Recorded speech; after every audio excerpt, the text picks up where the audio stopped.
이 영장류라고 하는 것을 그냥 우리 속에서가 아닌 야생 상태에서 접근해서 관찰하는 최초의 연구가 이때 이루어지고, 외계인이 왔을 때 그 외계인들이 우리 같은 지적 능력을 가지고 있다면 그들도 인간에 적용하는 법을 적용해야 된다. 의식이 있고 없고의 5월이 아니라 단계다. 그러니까 프로이트 자신도 그런 거 잘 알았어요. 자기가 하는 것은 메타포다. 어느 쪽이 사실이든 간에 중요한 것은 에덴 동산에 용이 있었다는 사실이다. 한쪽으로 그냥 정말 덕후처럼 깊이 파고드는 사람들은 그 분야에서의 어떤 것들을 이루어냈을지언정,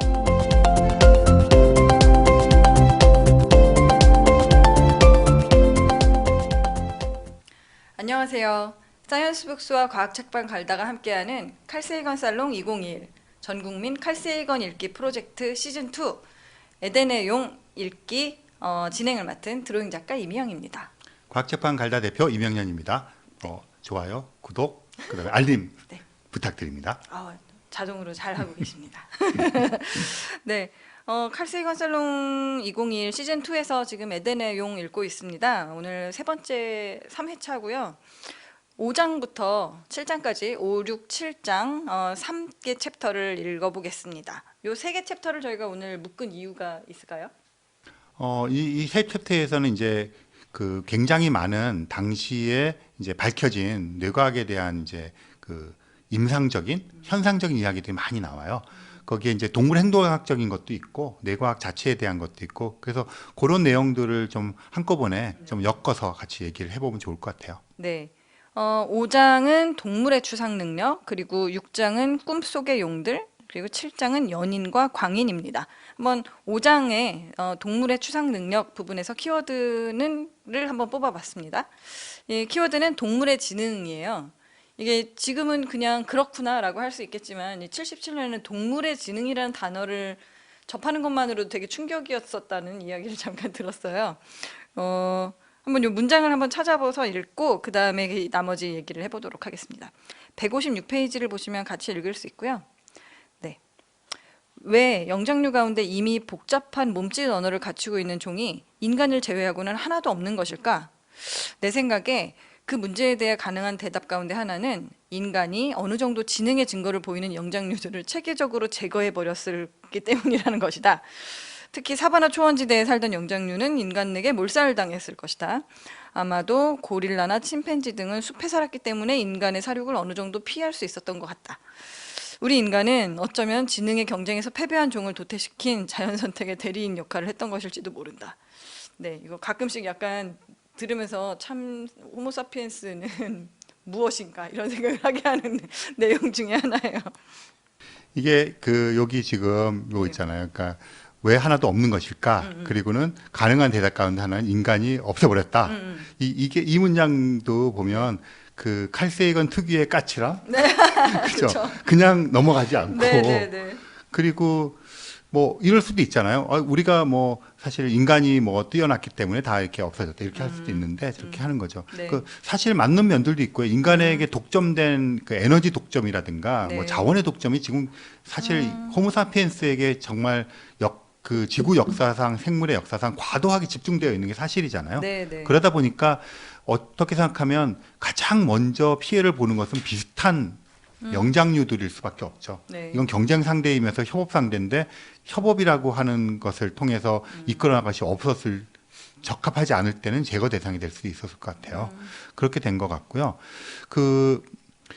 그래서 이제 지금 침팬지나 뭐 고릴라를 보면 우리 같은 문명을 건설한 게 없잖아요. 네. 뭐 혹시나 네안데르탈인이 그 평화롭게 서로 간에 뭐 평화롭기라보다는 긴장관계 유지하면서 생존했다면 어땠을까 이런 상상해 볼 수 있잖아요. 네. 그러면 뭐 마치 스타트랙 같은 데 나온 것처럼 다양한 종들이 막 이렇게 그런 것들로 나타났을 법하지만 어쨌든 호모사피엔스의 속성상 이렇게 된 거죠. 결과론적으로. 네. 그런데 여기서 이제 얘기할 것이 이미 복잡한 몸짓의 언어를 갖춘 종이 인간을 제외하고는 없다고 했는데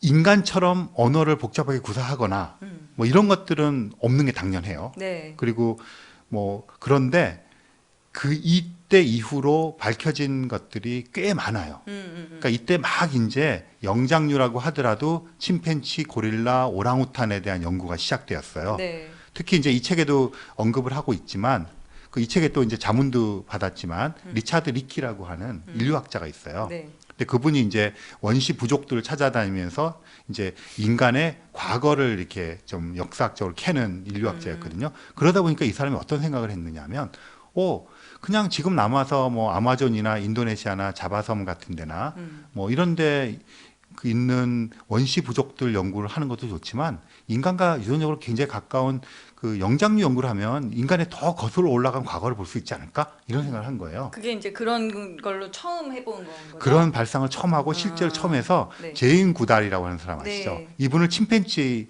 연구자로 보내고 그분이구나. 네, 그리고 나머지 고릴라를 담당하는 연구자, 이분도 여자분이고요. 네. 또 침팬지는 제인 구달이고 오랑우탄을 담당. 이래서 이 영장류라고 하는 것을 그냥 우리 속에서가 아닌 야생 상태에서 접근해서 관찰하는 최초의 연구가 이때 이루어지고 그 결과가 나타나기 시작했을 때예요. 네. 그래서 여기도 이제 제인 구달에 대한 언급이 나오잖아요. 네.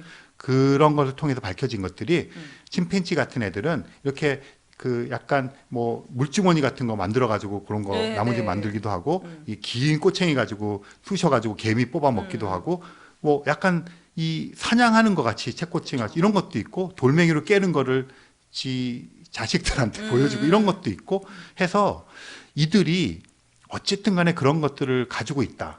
그러니까 우리가 생각할 때는 그 당시에는 동물이 뭐 그런 걸 해. 그런데 사실 그 생각해 보면 진화 단계에서 이들은 이제 물론 다른 가지로 간 거지만 우리가 비슷한 시기를 거쳐왔다고 생각하면 그런 단계를 우리가 마땅히 거쳤을 거 아니에요. 그렇죠.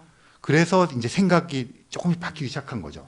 그러면 동물들은 이제 어쨌든 도구를 사용할 수 있어요. 그리고 나름대로 그런 어떤 학습을 해요. 그리고 그걸 전수해요. 그렇다면 그들은 어떤 생각을 할까? 어떤 마음이 있을까? 그전에는 동물이 무슨 마음이 있어? 그러니까 그런 생각을 하게 된 거죠. 네. 그렇다면 침팬지의 마음은 뭘까? 더 나아가서 그들은 전두에서 어떤 일이 벌어져서 미래를 생각할까? 그들에게 시간이라는 개념이 있을까? 추상이란 있을까? 가상이 있을까? 연민이 있을까? 또는 생각에서 배려가 있을까? 이런 것들을 연구를 하게 되는 것이 이때 이제 시작된 거죠. 인간 중심주의가 좀 벗어날 수 있는 어떤 계기가 된 걸 수도 있겠네요. 그렇죠. 인간 중심주의를 벗어나는 계기가 되고요. 네. 또 한편으로는 더 깊숙이 인간에 대한 탐구를 할 수 있게 된 맞네요. 거죠. 네, 맞아요. 거꾸로. 그렇죠. 그러니까 우리는 그냥 뚝딱 떨어진 게 아니라 그렇죠. 이런 식의 유전적인 진화적인 연계를 맺고 있다. 그러니까 그런 얘기를 하기 시작한 거죠. 네. 그러니까 그럼 이제 얘기가 복잡해지는 거죠. 그러니까 그 전에는 그냥 동물 대 인간인 거죠. 그리고 그 차이가 뭔가를 찾으려고 그랬는데 지금부터는 뭐가 유사한가?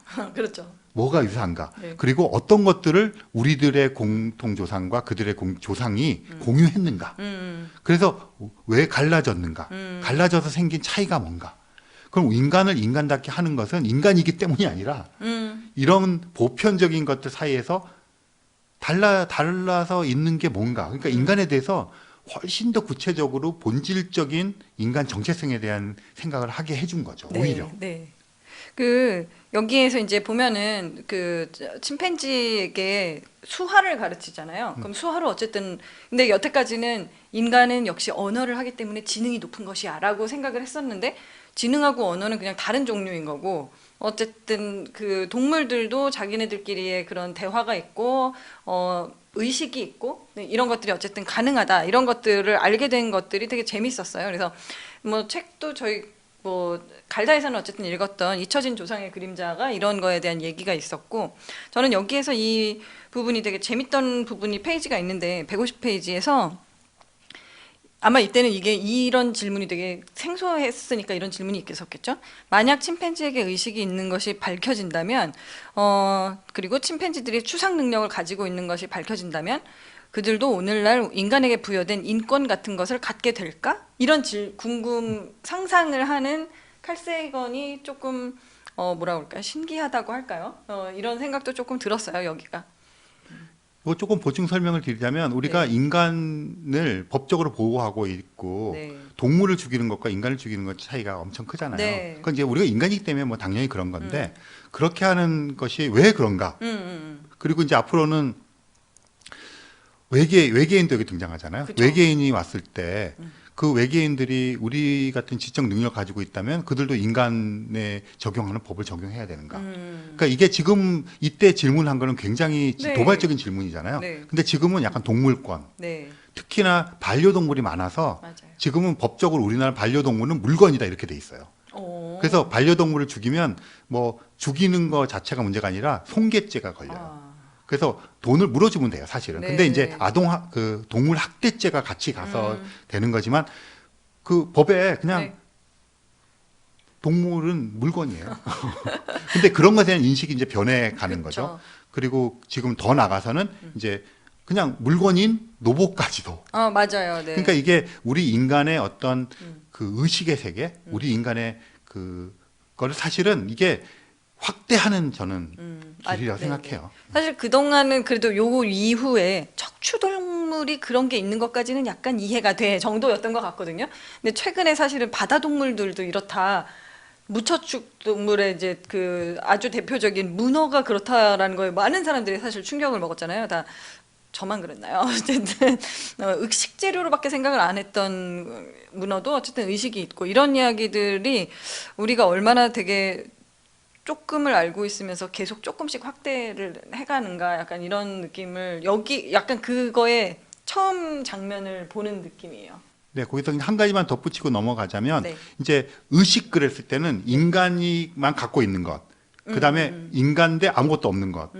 그러니까 그렇게 생각했었는데 지금은 보편적인 의식이 있고 네. 여기도 그런 단어가 나지만 의식이 있고 없고의 우월이 아니라 단계다, 과정이고 정도다. 네, 그러니까 의식의 정도가 어느 정도 이렇게 하는 식의 생각이 지금은 그런 거잖아요. 네. 그러니까 그런 생각을 이때 했다는 것도 사실은 네. 굉장히 놀라운 거죠.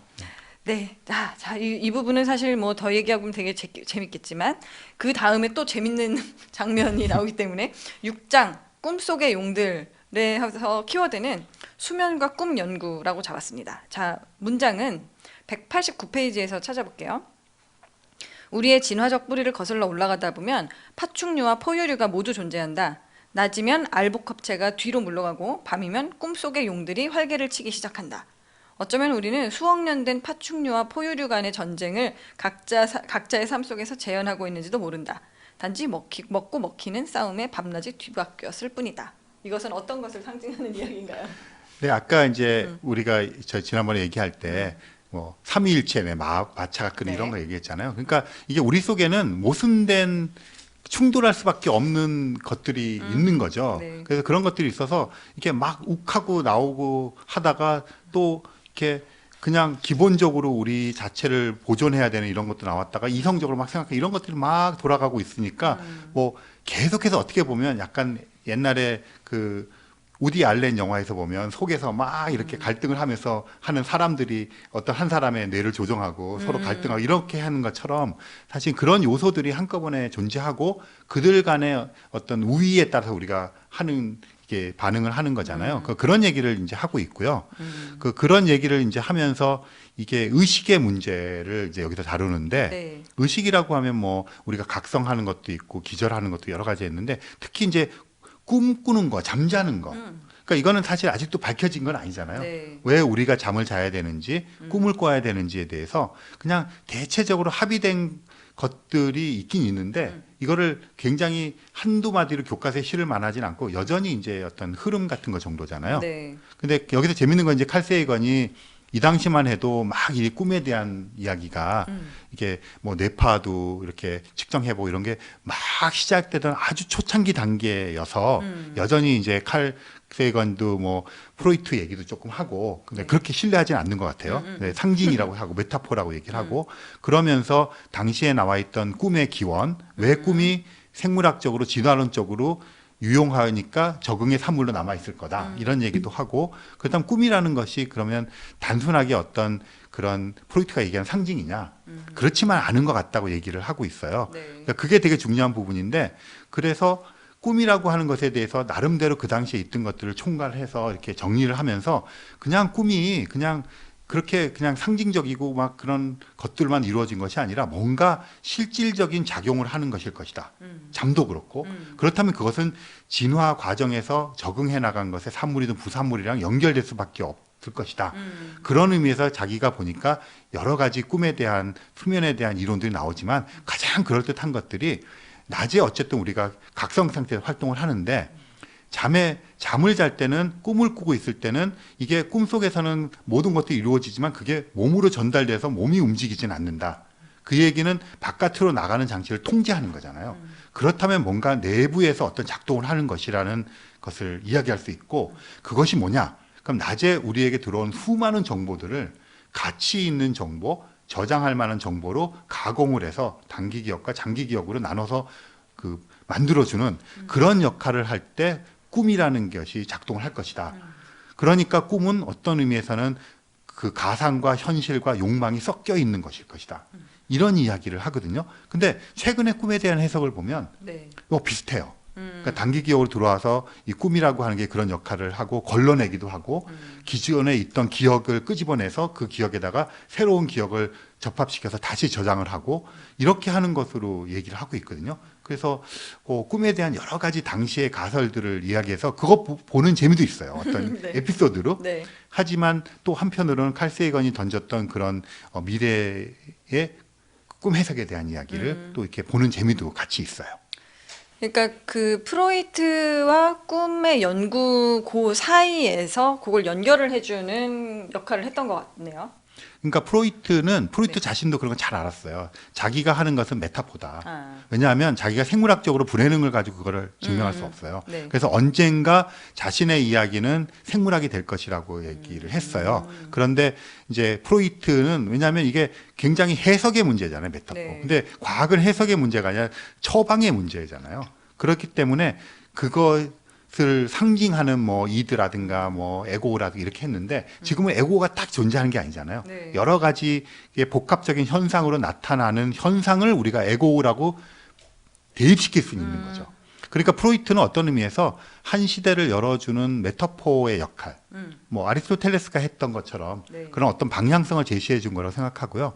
근데 그게 이제 완전히 종말을 고하고 이제 뇌과학으로 넘어가서 네. 하는 그 시점에 그쵸. 딱 있었던 때에 칼 세이건은 이제 처음에 선언한 것처럼 모든 것들 뇌는 생리학적으로 접근한다. 그래서 이제 마지막 연금술사 뉴턴이라고 하듯이 마지막 뇌에 대하거나 인간 본성에 대한 메타포는 프로이트를 끝내자. 그런 얘기를 한 것 같아요. 네. 어쨌든 신피질이 발달한 포유류부터 꿈을 꾸는 걸로 이제 여기 되어 있었잖아요. 그래서 꿈 속에서 이제 잠을 자기 시작하면 포유류의 뇌와 파충류의 뇌가 서로 이렇게 바뀌고 이러는 건 뭐 그런 다르게 표현할 수도 있을 것 같은데 이런 표현들은 이게 그쵸. 우리가 가지고 있는 여러 가지 뇌들이 어떤 식으로 서로들 이렇게 싸우고 있는가, 뭐 이런 이야기들로 연결이 되는 것 같더라고요. 네. 그 수면이나 꿈에 대해서는 어쨌든 요때쯤에서 쭉 연구가 시작이 된 거였던 거고, 칼 세이건은 자기 나름대로 이제 그 연구들을 자기가 평가해서 자기가 써먹을 수 있는 얘기들을 여기다 이제 내고 뭐 이런 것들인 거죠. 그래서 에덴 동산에 용이 있었다. 라는 이 문장을 조금 이렇게 정리를 해주세요. 네, 이제 드디어 네. 에덴의 용이라는 제목이 네. 왜 나왔나? 네, 네. 뭐 사실 이제 에덴의 용 가지고 책 읽게 하거나 강연을 할 때 사람들이 처음 질문이 근데 왜 제목이 에덴의 용이에요? 네. 기다리세요. 그렇게 하는데 이제 여기서 이렇게 나오잖아요. 어느 쪽이 사실이든 간에 중요한 것은 에덴 동산에 용이 있었다는 사실이다. 그러니까 에덴 동산이라는 표현을 네. 우리를 둘러싸고 있는 자연 환경 속에서 우리 몸 바깥에 있는 파충류라고 하는 실질적으로 우리들에게 위협을 가하는 그런 존재, 생존에 위협을 가하는 존재로 생각할 수도 있고요. 네. 또 하나는 우리 뇌 속에 존재하는 변형계에 있는 용, 파충류. 그러니까 그것 내적인 존재와 외적인 위협을 다 가하는 거잖아요, 네, 우리한테. 네. 그것을 생각할 수 있을 것 같아요. 그래서 여기서 이제 에덴의 용이라는 그 이제 그 설명이 나오는 겁니다. 네. 네. 그 뱀이 아니라 왜 용인가 이렇게 했었는데 거기서 쫓겨나기 전에 그 뱀은 어쨌든 팔다리가 있었다. 뭐 이런 건 거죠. 네, 그래서 뭐 저도 이제 뭐 서양 그런 어떤 신화에 정통하지거나 많이 알지 못하는데 동양에서 이제 용이라고 하거나 서양에서 드래곤 그럴 때는 네. 이게 현실에서의 동물이 아니잖아요. 네. 그러니까 뭐 어떤 사람은 다리도 달고 팔도 달고 날개도 뿔도 달아야 달고 돼요. 날개도 달고 뭐 이렇게 되는 거잖아요. 네, 네. 그러니까 이제 그 외부 위협으로서의 파충류에 대한 아마 경계심 때문에 용이라는 게 나왔겠죠. 네. 그런데 그게 이제 신화화되고 상징화되고 두려움의 존재이기도 하면서 어떤 숭배의 존재도 되고 그런데 칼세이건이 되게 멋진 것은 그게 바깥에만 있는 게 아니라 네 머릿속에 있어. 그렇죠. 그 얘기를 해준 네. 거죠. 드디어 이제 제목에 대한 얘기를 네, 맞아요. 처음으로 한번 얘기를 해봤고 그런 메타포를 잘 쓰는 것들 때문에 이 책들이 제목이랑 이렇게 매칭하는 재미가 있습니다. 7장으로 넘어가 볼까요? 7장의 제목도 또 이제 연인과 광인입니다. 여기에서 뽑은 키워드는 뇌의 해부학적 구조예요. 자, 여기가 여러 가지 이제 실제로 연구된 내용들이 많이 나오는데 한번 227페이지를 한번 보시면 어떤 면에서 과학은 우리의 편집증적 사고를 자연에 적용하는 활동이라고도 할 수 있다. 우리는 자연의 음모를 찾기 위해 노력을 기울이는 셈이다. 겉보기에는 완전히 이질적인 서로 관련이 없어 보이는 정보 사이에 숨겨진 연결고리를 찾아 헤매는 것이다. 우리의 목적은 자연으로부터 어떤 패턴을 추상해내는 것이다. 이것은 운해적 사고. 그러나 사람들이 제안하는 패턴 중 상당수는 정보에 들어맞지 않는다. 따라서 제한된 모든 패턴들을 우리는 비판적 분석의 채로 걸러내야만 한다. 이거는 좌뇌적 사고. 비판적 분석 없는 패턴의 탐색이나 패턴 탐색 없는 경직된 회의는 불완전한 과학의 세계에서 대척점을 형성하고 있다. 효율적인 지식 추구 활동은 두 가지 기능을 모두 필요로 한다. 라고 얘기를 하는데 이 운해적 사고와 좌뇌적 사고에 대한 개념이 여기에서 좀 되게 초반이었다고 얘기를 들은 것 같아요.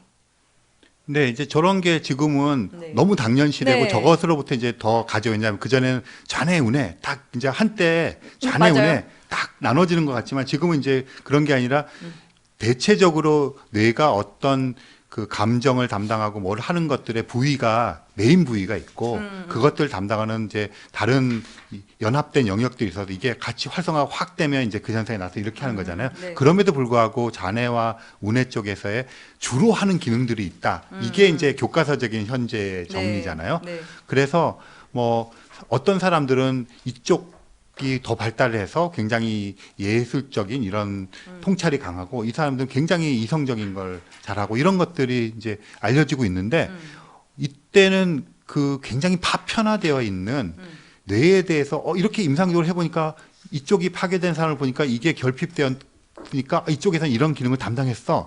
이런 임상적인 결과들이 굉장히 파편적으로 튀어나오던 시절에 그야말로 좌뇌와 우뇌를 다 써서 패턴을 찾는 종합적인 사고를 칼세이건이 했던 거죠. 네. 네, 그러니까 이거 그냥 써놓고 네. 하면 그냥 요즘에 어떤 여느 뇌과학 책에서 네.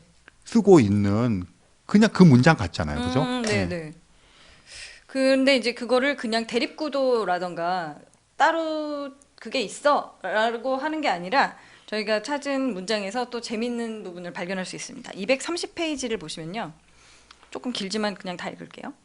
오늘날 많은 원칙들이 서로 충돌하거나 아예 상호관계를 피하려고 하는 형편이다. 그런데 그와 같이 상충하거나 서로 도외시하는 원칙들 가운데 상당 부분을 좌반구 대 우반구의 대립구도로 설명할 수 있다. 겉보기에 서로 무관하거나 상반된 것으로 보이는 원칙들을 데카르트적으로 연결하는 슬기가 다시 한번 필요한 시점이다. 나는 모든 인간 문화에서 가장 중요하고 창조적인 활동들, 즉 사법 및 윤리체계, 미술과 음악, 과학과 기술 등은 오로지 좌반구와 우반구의 협력을 통해서만 이루어질 수 있다고 믿는다. 비록 소수의 사람들에 의해 드물게 이루어졌지만 이와 같은 창조적 활동들이야말로 우리 인류와 우리가 사는 세계를 변화시켜왔다.